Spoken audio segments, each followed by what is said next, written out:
Hello, everybody, and welcome to the Microsoft Pulse. Today we have Mr. Thomas Duff, Mr. Adam Ochs, and Tamara Bredemus, that's me, coming your way with what's new and what's changed on the Microsoft roadmap.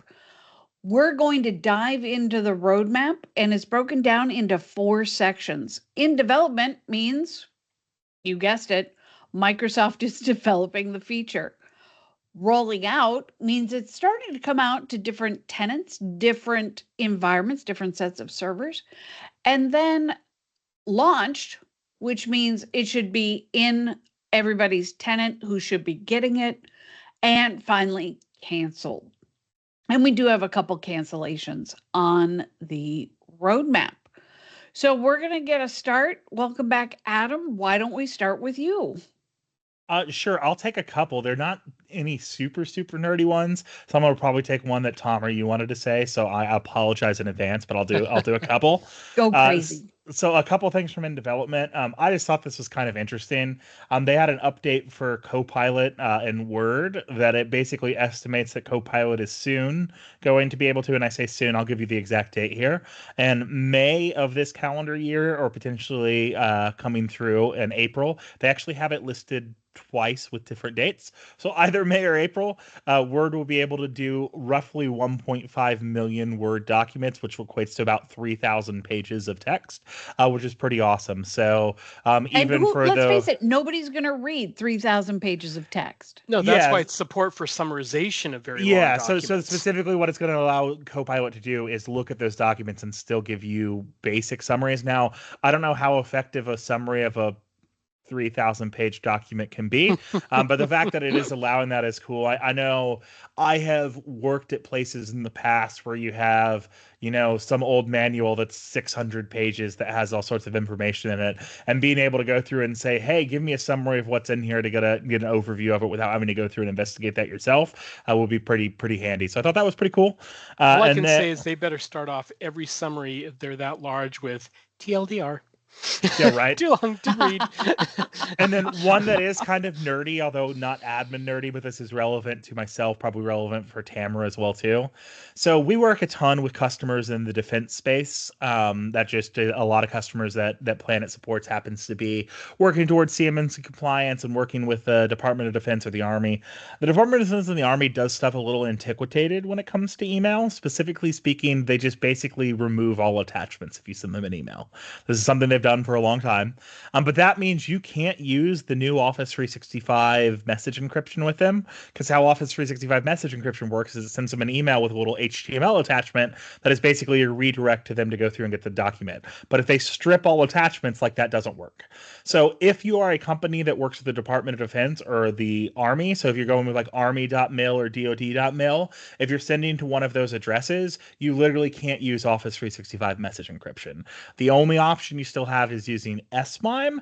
SMIME is the encryption that people used 40 years ago. It's where I buy an SSL cert, you buy an SSL cert, we give each other keys, then our things know how to do a secret handshake. But it's surprisingly more common and more prevalent than you'd think in the defense industrial base space, because fairly often they have people that are emailing people in the Army or the Department of Defense. And if you need to send a secure email, which is a requirement for a lot of compliance stuff related to security, the only way to do it is through SMIME. But so they actually add 2 different updates on the roadmap related to SMIME, which is beneficial for our customers. So they've been working long and hard developing the new Outlook for Windows. It currently doesn't work in GCC High, but they're clearly going that direction. So they actually announced for the first time on the roadmap for in development for March of this year, supporting SMIME digital certificates inside of the new Outlook for Windows. And then furthermore, when you go through and look at it, they also have that they're going to extend that integration by also allowing you to do MIP labeling when you're going through and doing the encryption with SMIME. So right now you can go in and you can send a message on SMIME, or if you're going to do Office 365 message encryption, you could have like, oh, I'm going to go in and add an MIP level of encryption, and that's going to do my Office 365 message encryption. But SMIME and the other one didn't communicate together. So basically adding both of those functionalities into the new Outlook app for Outlook, which is cool because realistically it's going to make sense if you have, oh, I have a CUI label that I can put on my CUI information. And by default, if I then send an email with that CUI, I want it to encrypt and send out. Well, now you'll be able to do that with SMIME when eventually that all comes out. And that was also slated for March of this year. So supposedly this month, we'll see. Great. Tom, what do you like in development? Pick your top favorites. Can't pick my top favorites. Let's because there's a lot. I know there are. So ask Copilot to rewrite text as a list. So this is going to enable you, Copilot in PowerPoint will rewrite paragraphs into bullet points or list. They've actually got it listed 3 times out here under 3 different numbers. One says the Copilot in PowerPoint will enable paragraphs into bullet points and lists. Another one is PowerPoint is introducing Copilot text editing, allow you to convert paragraphs into bullet points or list effortlessly.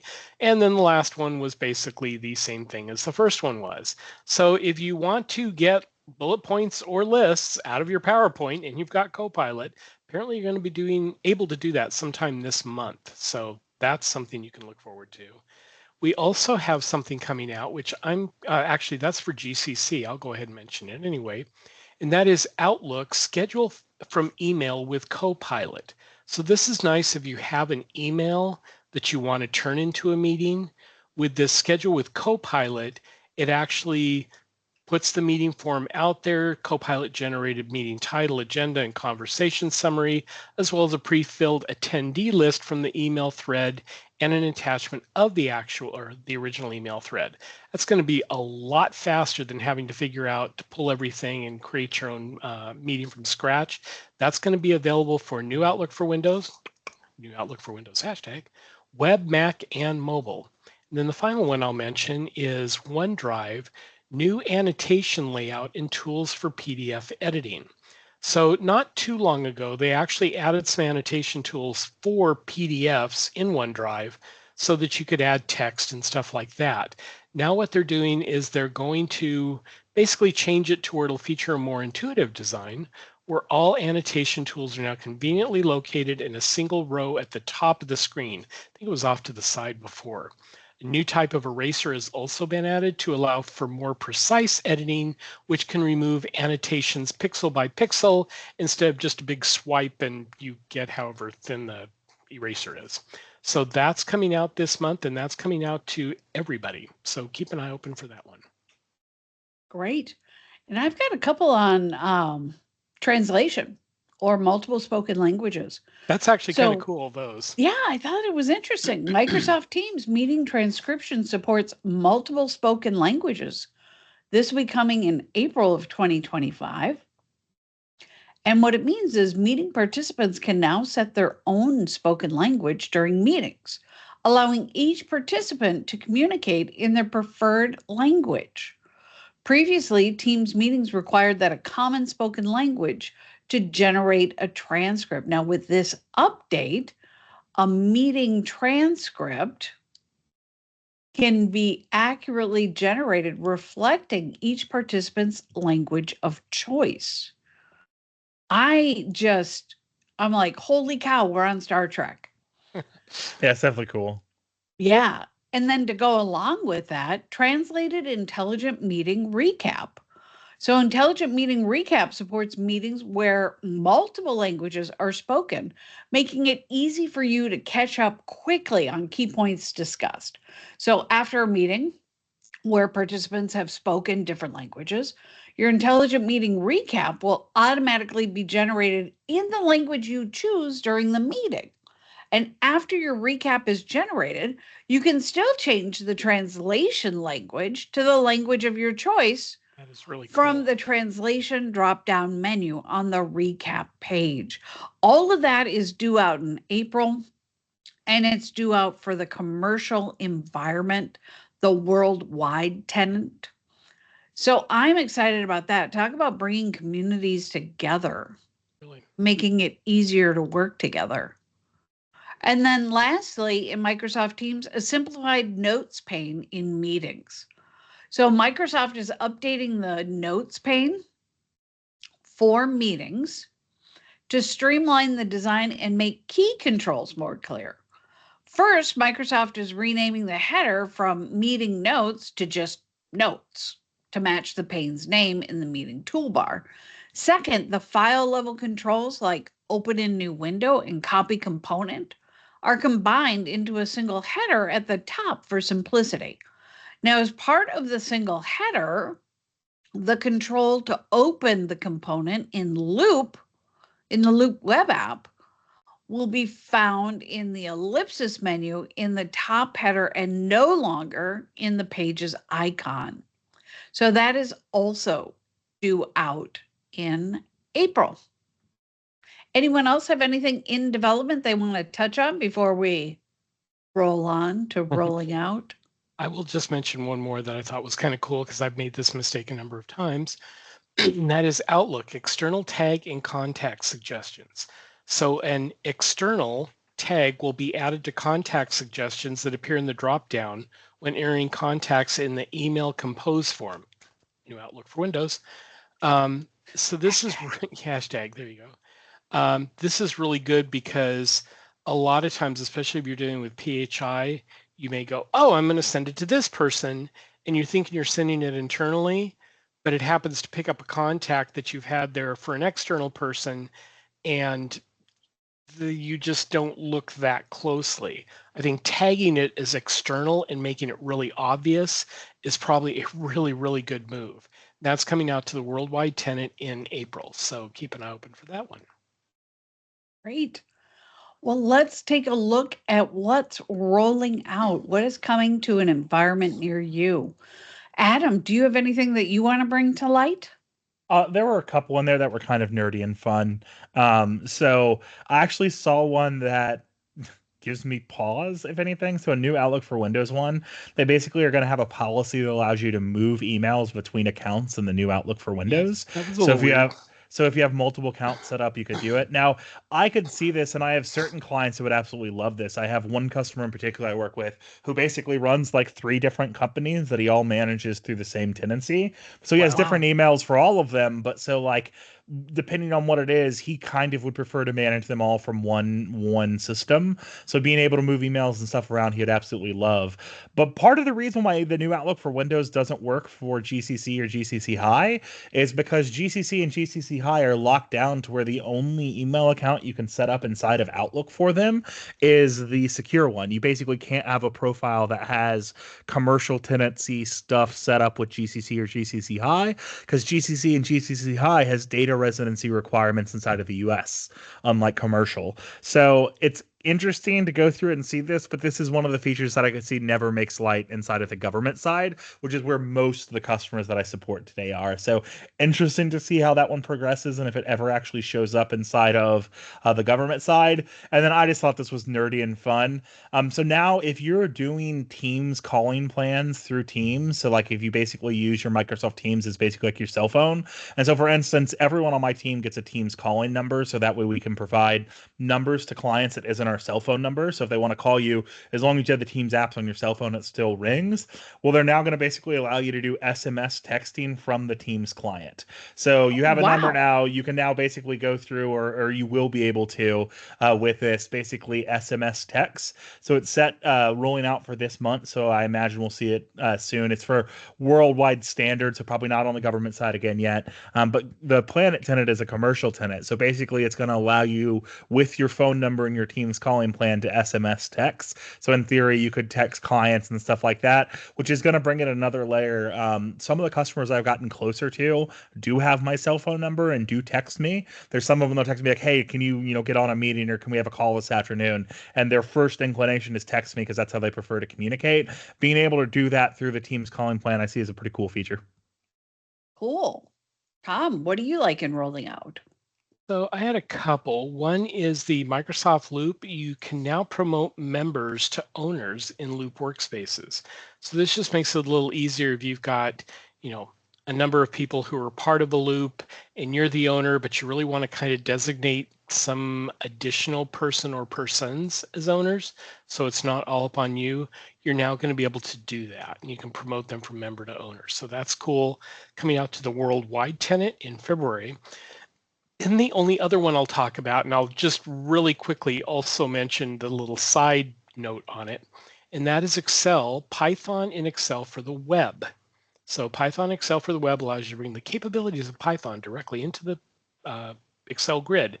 So if you don't know Python, this may not be much use to you, but it actually does kind of help you formulate the whole things.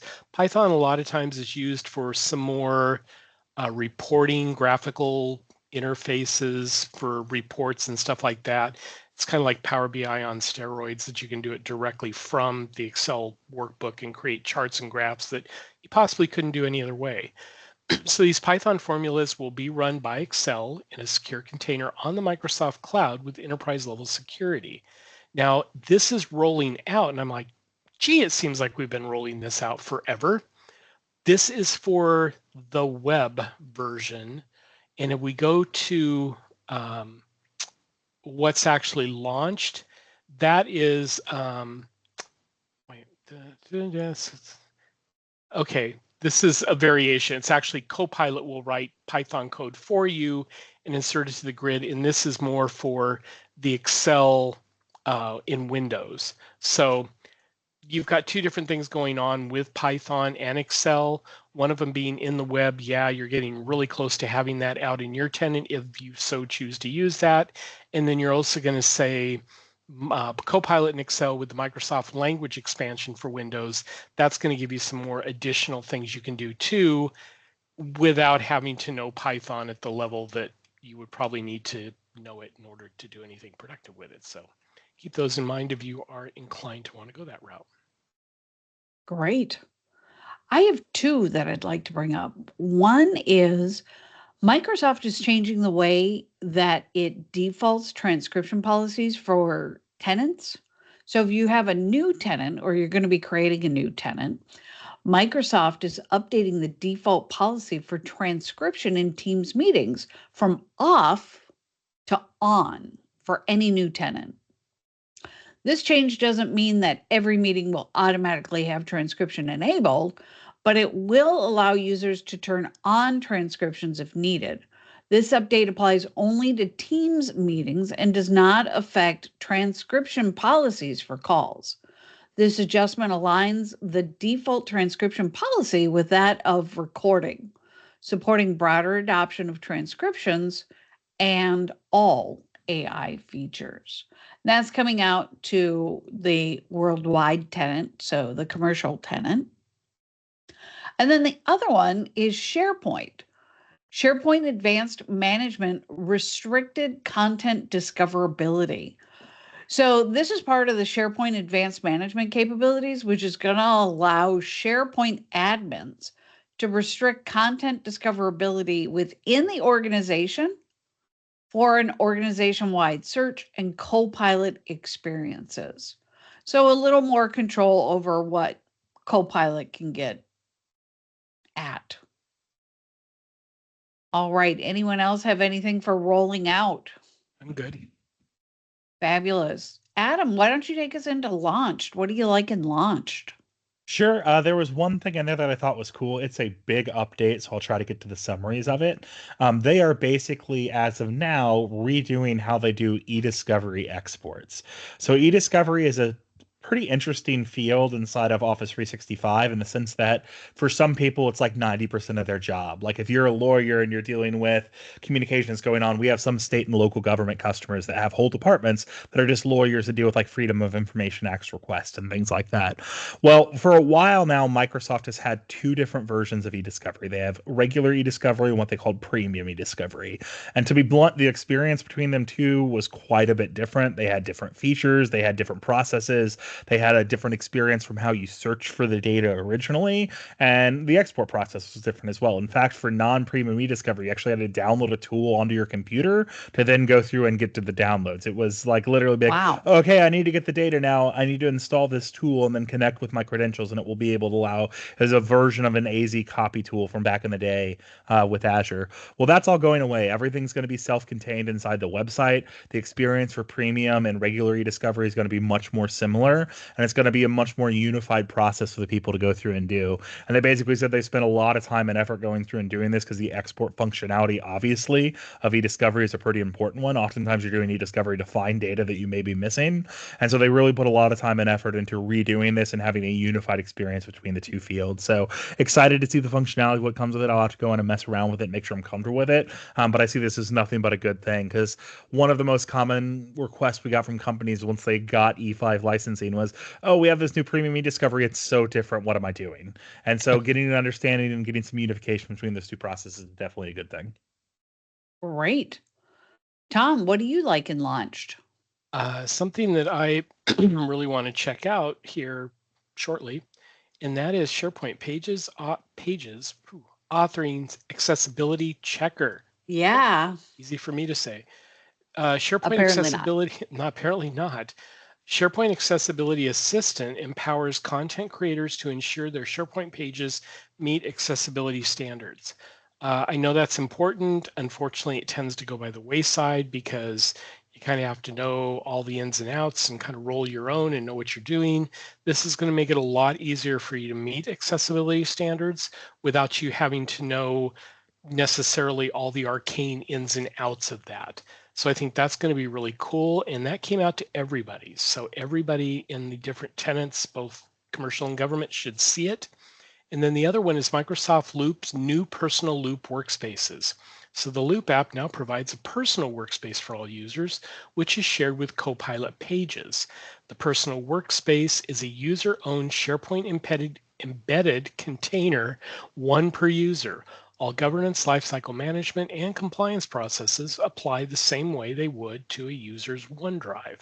So this is basically, if you really like working in Loop and you do a lot of stuff personally in Loop, and rather than go out and try to create your own Loop workspaces all over the place, you're going to have your own Loop workspace to work with now. So that's something that you can play with. That came out worldwide in February. So feel free to go out and just play a with word that of one. caution, though. Yeah. If it's going to function like OneDrive, when you leave the organization, all your loops are going to go away. This is a true statement. So just because you're sharing them with other people doesn't mean they'll remain accessible after you leave the organization. Unless somebody goes and rescues them in the 30 days after you leave. So remember, business critical information does not go on your OneDrive. OneDrive is me, SharePoint is we. Yes. Yes. Thank you. OneDrive is for one person. That one person is you. Yes. All right. I am so excited. I don't get out much. This stuff is my hobby. I am so excited. Microsoft Teams approval in Teams within GCCH and the DoD. Whoa. I am so excited. As soon as we finish with this call, I'm going to go check. So users within GCC High and DoD will now be able to use the Approvals app within Microsoft Teams. So I can see putting together a session on how to use the Approval app. So I'm very excited about that. It's if Planet it's going to uses function, it for our PTO request. It works pretty good. as long as what? Planet uses it for our PTO request. It works pretty good. Oh, really? Yeah, Great. the approval apps. So like if someone puts in PTO, it comes in through my team's approval for like me to review it. Works pretty good. Nice. Cool. I am so excited for this to come out. And that's launched to GCC High and DoD. So that's what I liked in Launched. Anyone have anything else they want to touch on in Launched? I'm good. I'll take canceled if you want, though. Go for it. Okay. We do have 2 items in canceled. First one is Microsoft Viva Pulse data available in Insights Analyst Workbench. So this particular item is being removed as it is not scheduled at this time. We apologize for the inconvenience. So it doesn't sound like they're saying it's not ever going to happen. It's just we really didn't schedule this feature yet to be built. Therefore, we're just going to take it off the roadmap until we get around to actually putting it out there. So you might be getting that one at a future date. And the other one, and I'm an old person, I do not know these things like Minecraft, and it still kind of amazes me that Microsoft 365 has Minecraft involved in it. But Minecraft Education Garden Awakens update. Love that one. They're delaying this general availability until the summer to ensure high stability on the release. We will instead be releasing a minor update in March that will include code builder stability improvements and a fix for freezes on Mac OS. Please keep in mind that in our summer release, we will be deprecating AZNB and Tinker in Minecraft Education's code builder. I'm assuming that if you are into Minecraft, AZNB and Tinker makes perfect sense to you. Yeah, I actually even looked up. So Minecraft Education is basically a tool that Microsoft has made that brings essentially kind of like learning modules and education through Minecraft as a medium. And so like you can basically get it, and they have like, like the characters in the space it looks like Minecraft, but it will allow you to teach stuff like, basic computer science or cybersecurity or math or science using basically a medium that kids are already attracted to and would be more likely to be interested. I equate this to like, I can remember some of the stuff that we watched when I was younger where they had like integrations where like, oh, hey, we had some learning thing, but they did it with Winnie the Pooh characters because the young kids were more likely to pay attention. I'm sure it's on a similar vein of that, but it's interesting. And again, Minecraft is definitely a game for younger children. Yes. And so having kids and tools that they can use, like I see that as a win-win. As long as it's developed well, I can see that being cool. Oh, yeah. And I fully understand. I am not the target audience. Yeah, 100%. But maybe I want to be. Who knows? Well, you've just given me a flashback to I'm just a bill. And I'm sitting here on Capitol Hill. I feel like some of our politicians need to rewatch some schoolyard. I don't know how true that is. Whatever that was. Yeah. Like we may need to refresh our understanding of some of those stuff. I watched all that growing up. I can still remember some of those songs. We can still stand behind conjunction junction. What's your function?